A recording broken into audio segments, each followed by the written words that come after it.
Bonjour.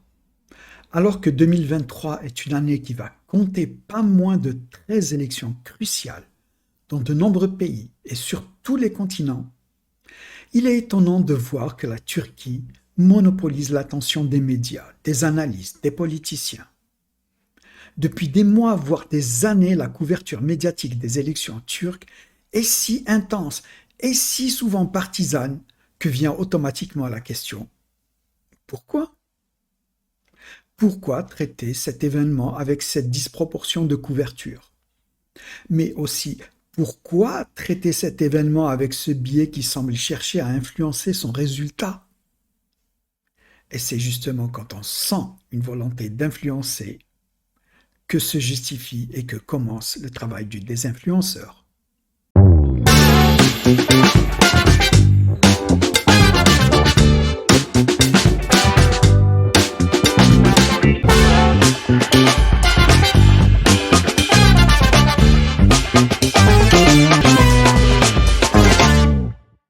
Avez-vous entendu parler des élections présidentielles au Nigeria?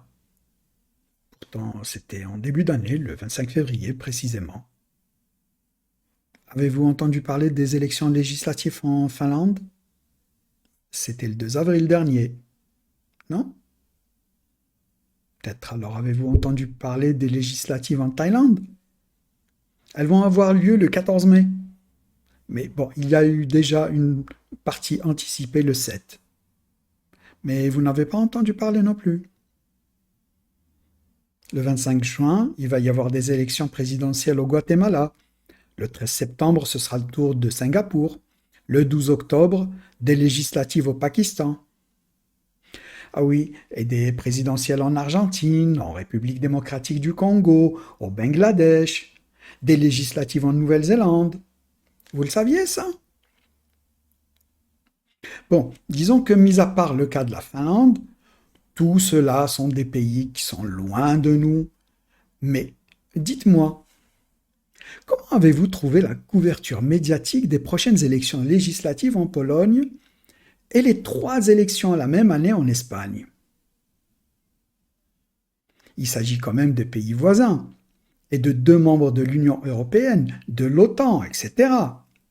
Donc des pays dont le sort est lié à celui des autres pays, au moins dans la sphère occidentale, et qui devraient donc susciter l'intérêt des médias, des analystes, des politiciens.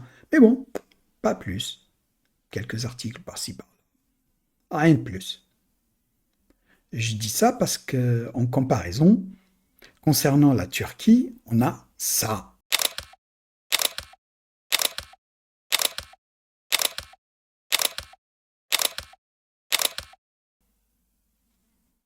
Et ce n'est qu'une infime partie de tout ce qui a été écrit, dit, dessiné depuis des années, depuis des mois.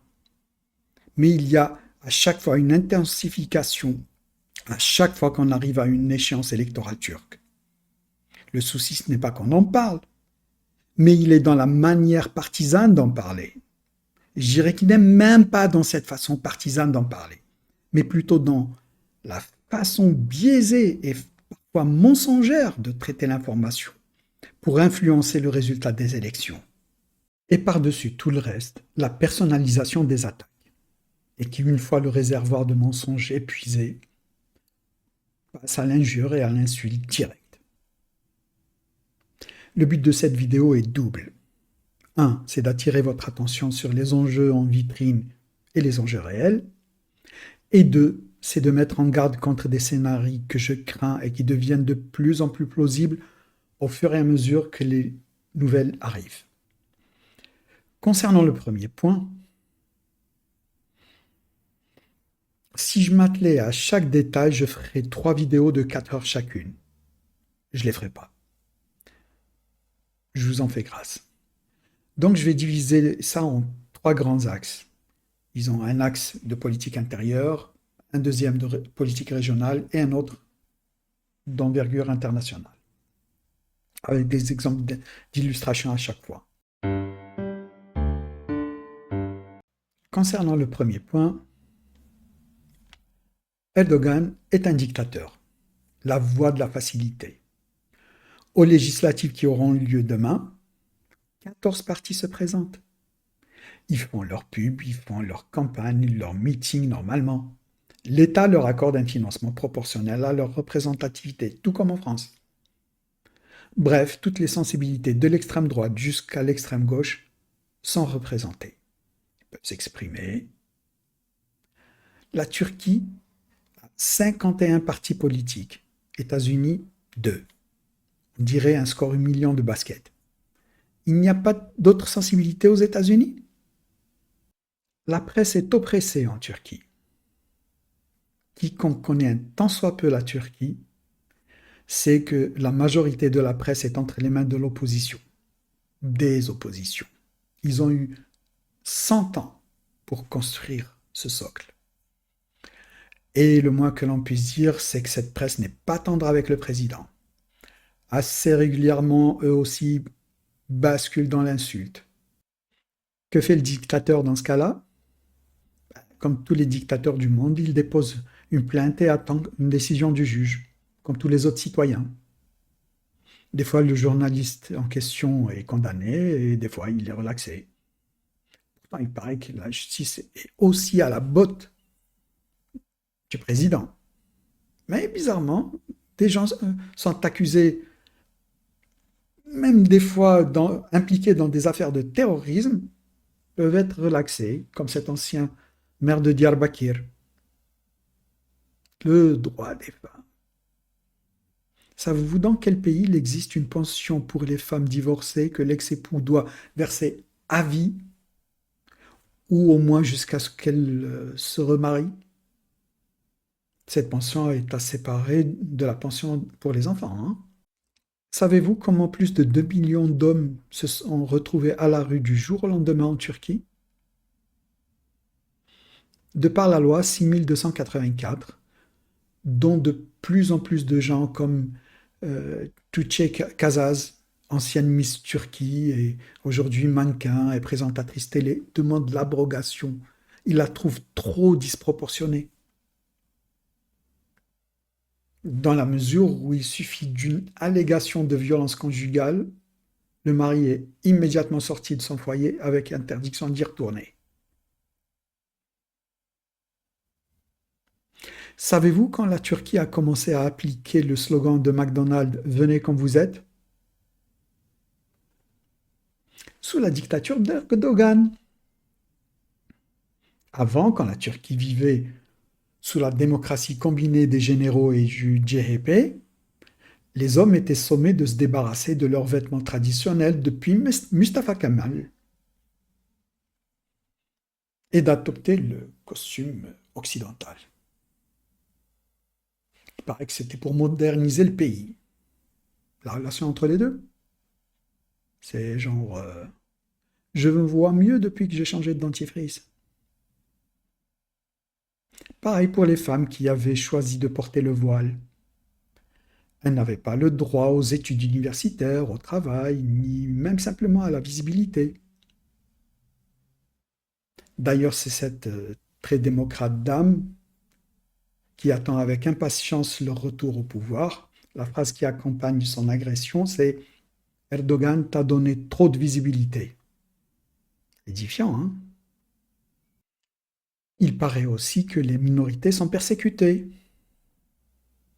Les Kurdes se rappellent-ils qu'ils ne peuvent parler en public, lire, écrire, chanter dans leur langue que depuis 2012? C'est-à-dire seulement une fois que Erdogan avait réussi à éliminer leurs prédateurs naturels en enterrant politiquement le laïciste CHP et renvoyer l'armée dans ses casernes. À travers une loi, il a rendu la liberté à 20% de la population de Turquie. Venons-en au morceau de choix, l'économie. Contrairement au catastrophisme voulu, répété et amplifié, l'économie turque se porte bien.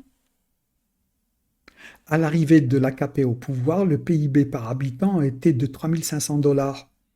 Aujourd'hui, il dépasse les 10 500 $.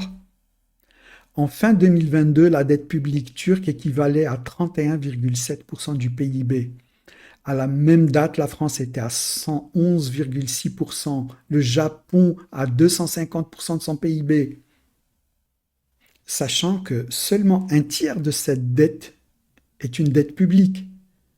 Les deux tiers restants sont des dettes d'entreprise. La Turquie bat tous les ans ses propres records d'exportation et pourtant sa balance commerciale reste toujours déficitaire d'à peu près 40-50 milliards de dollars. Et devinez à combien se monte sa facture annuelle d'importation d'énergie? C'est pour ça que l'État turc est en train de s'atteler à combler cette brèche. Les forages onshore, offshore, la nouvelle centrale nucléaire. Bref, ils sont en passe de réduire drastiquement cette facture qui plombe leurs revenus. L'opposition est en train de jouer à fond la carte de l'inflation. Une inflation qui est pour une bonne part due à un phénomène mondial, n'est-ce pas? Et pour l'autre part, à une guerre économique menée depuis des années conjointement de l'extérieur comme de l'intérieur. Pour être bref, venant de l'extérieur, ça ressemble un petit peu à ce qu'avait fait George Soros avec la livre britannique pour la faire plier. Et venant de l'intérieur, vous avez cette belle image qui tranche avec celle-ci. Ou celle-ci. Mais ce n'est pas le sujet. Pour permettre à ce monsieur de faire ce discours à partir de sa cuisine, ses soutiens ont fait ça. Cacher ou simplement jeter dans la rase campagne des tonnes et des tonnes d'oignons et de pommes de terre. Oui, pour ceux qui ne connaissent pas la Turquie, le dosimètre de l'économie chez les foyers, ce n'est pas le litre de carburant à la pompe comme chez les Américains, mais le prix de l'oignon et des pommes de terre, et dans une moindre mesure, celui de l'aubergine. Donc, ce monsieur et ses acolytes mafieux organisent la pénurie pour faire tomber leur adversaire politique. Non, les coups bas, ils ne connaissent pas. L'image la plus touchante ces dernières 48 heures est celle de Muharrem İnce, obligé d'abandonner la course à la présidentielle sous la menace de diffusion de sextapes.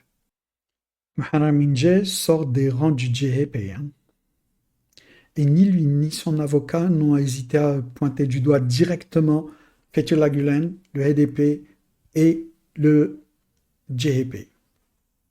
Mais ce sont des démocrates avec des valeurs occidentales, ils ne peuvent pas faire ça. C'est évident qu'ils n'ont pas attaqué des bureaux de vote en Hollande, ni même à Marseille ou à Strasbourg. Non, il ne faut pas ça, puisqu'ils disent partager avec l'Occident ces valeurs de liberté d'expression et de démocratie. Quand nous arriverons au pouvoir, la nourriture fraîche pour chats ne sera plus un luxe. Nous aimerons tout le monde, y compris les chats, les fleurs et les insectes. La pitié est une vertu. Nous reconduirons nos frères syriens chez eux en l'espace de 2 ans.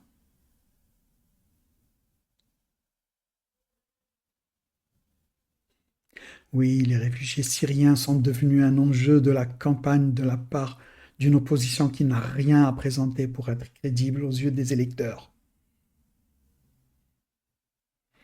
Comme d'habitude, c'est toujours la frange la plus faible dans une société qui en fait les frais. Les renvoyer dans une dictature? En Turquie, il y a des Turcs, des Kurdes, des Arméniens, des Grecs, des Lazes, des Cherkesses, des Arabes. Vous avez vu souvent Erdogan faire ce signe pour saluer les gens. Ce n'est pas fortuit. C'est un message à tous ceux-là dans leur diversité. Il représente son slogan depuis des années. Une nation, un drapeau, une patrie, un État. À l'inverse, de l'autre côté, il y a des propositions de morceler le pays en 5 ou 6, de créer une sorte de fédération. Kılıçdaroğlu et ses acolytes ont des projets pour la région aussi. Doucement, patiemment, pendant plus d'une décennie, la Turquie a bâti l'organisation des États turciques, avec l'Azerbaïdjan, le Kazakhstan, le Kirghizistan, l'Ouzbékistan. Ils ont même la Hongrie et le Turkménistan en tant que membres observateurs. Un projet qui irrite au plus haut point Vladimir Poutine, qui voit sortir en douceur tous ces pays de sa sphère d'influence héritée de l'URSS. Il ne regarde pas ça de façon passive, hein. Il met autant de bâtons dans les roues qu'il lui est possible. Mais les choses se font quand même. D'habitude, tout ce qui peut déranger Vladimir Poutine est le bienvenu pour les Américains. Sauf quand c'est la Turquie d'Erdogan qui le fait. Cette image, personne aux États-Unis, en Europe, en Russie, en Iran et en Chine ne veut la revoir. Oui, parce que la province que la Chine appelle le Xinjiang, ses habitants l'appellent le Turkménistan oriental.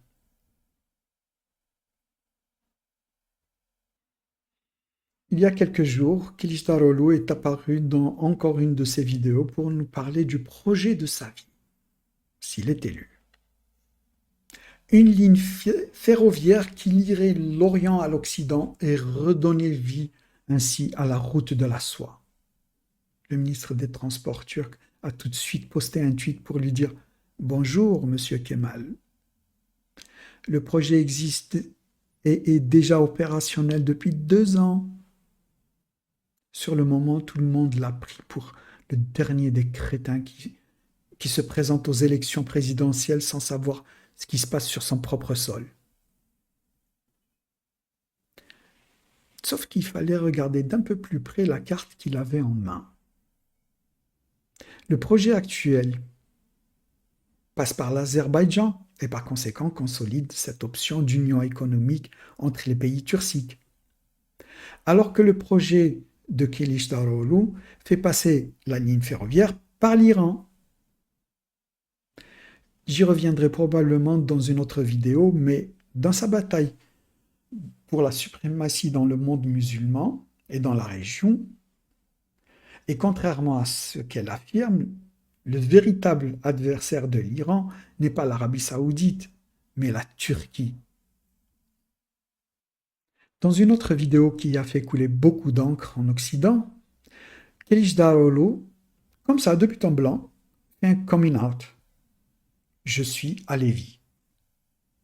Première réaction, grand bien te fasse. Mais encore une fois, ce n'est pas juste une absurdité. De l'autre côté de la frontière, c'est Bachar al-Assad et la communauté Alevi qui sont à la tête de l'État et de l'armée. Vous savez, les très chers amis de l'Iran qui ne tiennent que grâce aux milices iraniennes, à l'aviation de Poutine et aux États-Unis. C'est bon? Vous faites le lien maintenant avec ces déclarations au sujet des réfugiés? Donc le projet de l'opposition est non seulement de couper la Turquie du monde turcique, mais de détricoter à nouveau le lien de la Turquie avec le monde musulman, dont elle a été le leader pendant 600 ans. C'est une des premières tâches auxquelles s'est attelé Mustafa Kemal, le fondateur du CHP. Je ne parle pas de ce qui est visible, de ce qui est choquant à voir, comme la destruction de mosquées ou leur transformation en étable pour les bestiaux. Il y en a même une qui est devenue musée. Quelle chance! Je parle de ce qui est perfide. Je parle de la transformation de l'écriture turque de l'alphabet arabe vers l'alphabet latin. Vous trouvez normal que je puisse, moi, avoir accès, parce que je lis l'arabe, à des documents historiques, à de la littérature, à de la poésie, bref, à tout ce qui fait le socle culturel d'un Turc, et que lui en soit sevré, juste parce que c'est de l'hébreu ou des idiomes chinois pour lui?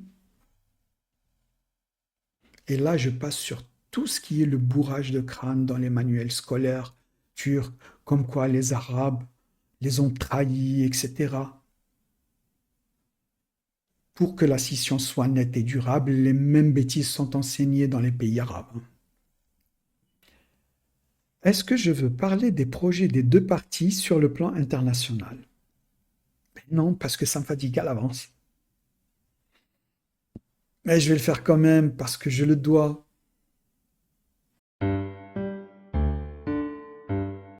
Alors, nous avons d'un côté une capitulation avant la bataille.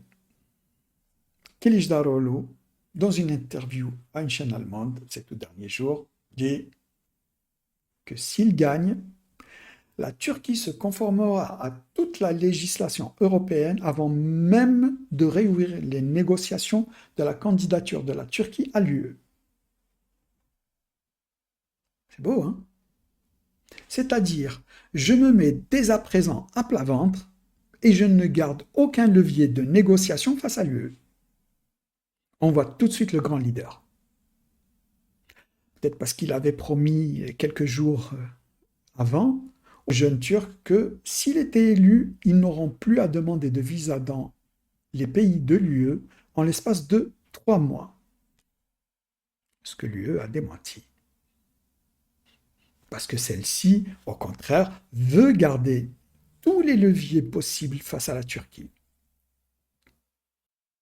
Et à ceux qui croient Kılıçdaroğlu, soyons honnêtes, à moins que celui-ci n'abandonne la moitié de Chypre, il n'y a aucune espèce de chance que la Turquie rejoigne l'Union européenne.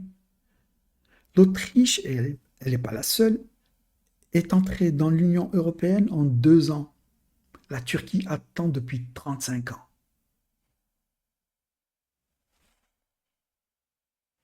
Toujours le même Kılıçdaroğlu veut fermer l'entreprise Baykar qui produit les fameux drones Bayraktar et faire venir une entreprise américaine à la place.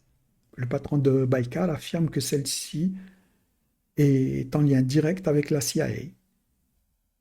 Encore une affirmation qu'on pourrait prendre pour une ânerie du papy.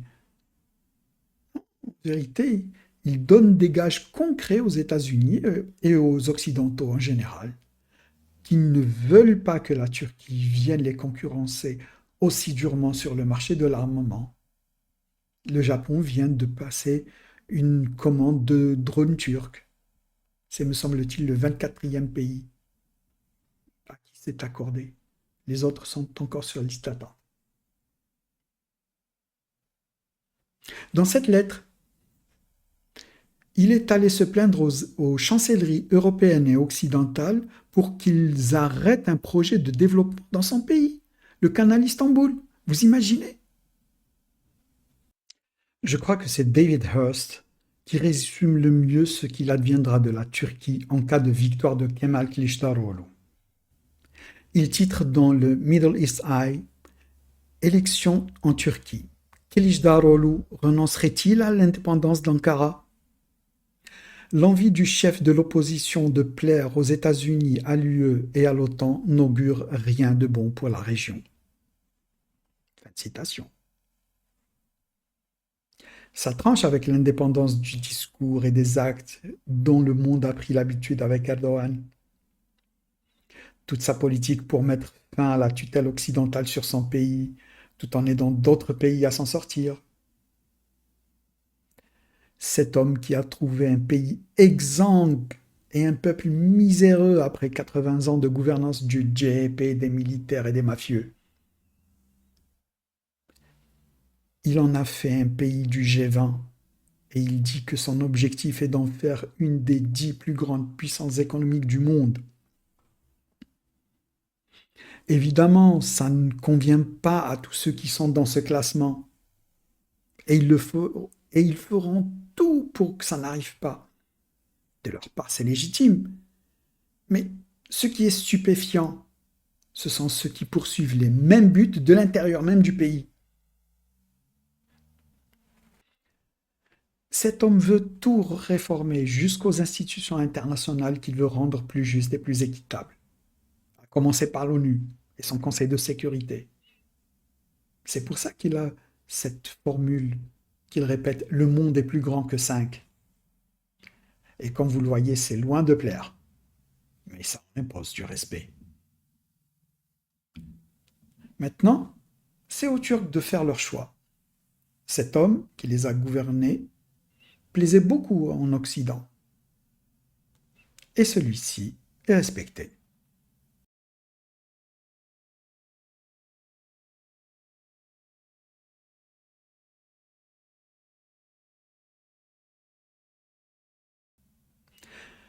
Il a été demandé un jour à un sage « Comment sait-on que quelqu'un a tort ou a raison ?»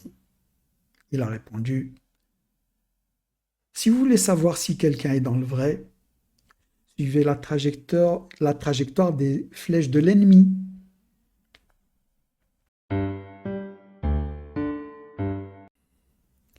Le deuxième point que je voulais aborder avec vous, c'est quelque chose de plus urgent et de plus immédiat. Et je prie Dieu pour avoir tort. Ces derniers jours, de plus en plus de titres concernant la Turquie ressemblent à ça. En cas de défaite, Erdogan remettra-t-il le pouvoir? Ça s'est tellement intensifié que ça a poussé le bonhomme à déclarer qu'il le ferait tout naturellement. Alors que l'histoire de la Turquie dit qu'il n'y a que l'armée et le CHP qui font des putschs quand ils ne sont pas contents des résultats des élections. Bref, récemment, Kemal Kılıçdaroğlu dit à ses partisans « Si nous gagnons, il y aura des violences et des gens en armes dans les rues, alors je vous demande de ne pas sortir ce soir-là. » Comment il le sait?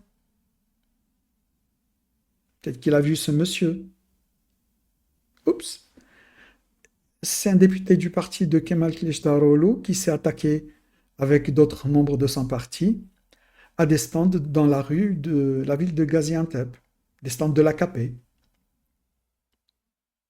Les autres partis de ce qu'ils appellent la table des six n'est pas en reste non plus. Une reporter turque passait devant un stand du bon parti, le İYİ Parti, en parlant en arabe. Un gars bâti comme un viking bondit du stand pour aller lui dire en la poussant qu'elle était en Turquie ici et qu'elle devait parler en turc et qu'elle n'avait qu'à rentrer chez elle. Manque de bol, elle était turque et il était en train de passer en direct sur Al Jazeera. Pour moi, l'opposition a décidé de gâcher la fête démocratique, quel qu'en soit le résultat. Premier cas, Erdogan perd les élections dès le premier tour. Que Dieu en préserve la Turquie. 21 ans de haine et de rancœur vont s'exprimer avec une intensité dévastatrice les premiers temps. Surtout assurés qu'ils sont d'une couverture médiatique complaisante de ce style. Il y aura certainement des gens armés qui tireront dans la foule pour justifier tout ce qui sera fait d'odieux aux gens de l'AKP et de leurs partisans. Tout en disant, notre leader Maximo, vous l'avez bien dit, et bien à l'avance, voilà. Deuxième cas, il y aura un deuxième tour. Les 15 jours qui les séparent seront pénibles. Il y aura beaucoup de clones du monsieur très démocrate et de la dame pleine d'amour pour les chats. Troisième cas, Erdogan gagne dès le premier tour. Pour moi, tout est déjà prêt pour contester le résultat des élections et crier à la fraude et au vote de la victoire de l'opposition. Après cette affirmation, qu'avez-vous choisi de me coller comme adjectif? Ou complotiste? Des nombreux exemples que j'aurais pu prendre, cette vidéo est déjà assez durée comme ça, je ne vais prendre qu'un seul. Le chef du district du CHP présidé par Kemal Kılıçdaroğlu dans la province de Konya a été attrapé ce matin avec 41 papiers des élections présidentielles et législatives déjà tamponnés au profit de Kemal Kılıçdaroğlu et de son parti. sachant comment se déroulent les élections en Turquie et que les délégués de chaque parti sont présents dans tous les bureaux de vote, exactement comme en France, l'option du bourrage des urnes est exclue. Que reste-t-il? Le scénario que je vous ai évoqué plus haut. L'étincelle pour mettre le feu aux poudres. Imaginez que ces papiers soient trouvés dans une poubelle ou dans la nature et que quelqu'un dise: vous avez vu ce qu'ils font? Vous avez vu ce qu'ils font de nos voix? Hein? Vous imaginez? Vous imaginez que l'on retrouve pareille chose dans beaucoup de villes de Turquie? Vous pariez combien sur l'embrasement du pays? Vous voyez un peu la couverture médiatique internationale? Vous voyez, est-ce que vous voyez la volonté de fragilisation d'un homme dans son prochain mandat en mettant en doute sa légitimité populaire? Tout ça est bien plus encore en jeu. Alors, aux pompiers pyromanes, je dis, faites attention. Faites bien attention à ce que vous faites. Vous n'avez peut-être pas conscience de ce que vous faites et des enjeux qui sont derrière. Ou peut-être certains ont-ils des leviers de pression sur vous. Mais n'allumez pas cette mèche. Les mêmes qui vous poussent à le faire ont poussé vos voisins irakiens à le faire. Ils ont poussé vos voisins syriens à le faire. Ils ont poussé vos voisins ukrainiens à le faire. Et regardez le résultat aujourd'hui. La liste est longue, mais je m'arrête là, vous m'avez compris. À tous ceux qui sont censés se faire brûler par le brasier, je vous demande de ne pas tomber dans le piège. Donc, de prendre du recul, de faire un pas en arrière pour mieux observer ce qui se passe avant de réagir. Peut-être que ça n'a aucune relation avec ce que je viens d'évoquer aujourd'hui. Alors, n'en faites pas une montagne qui risquerait de faire le jeu des autres, de ceux qui ont intérêt à ça. Bref, à un moment donné, il va falloir que j'arrête cette vidéo. Allez, je vous souhaite le meilleur et que la paix soit sur vous et que la paix soit en vous.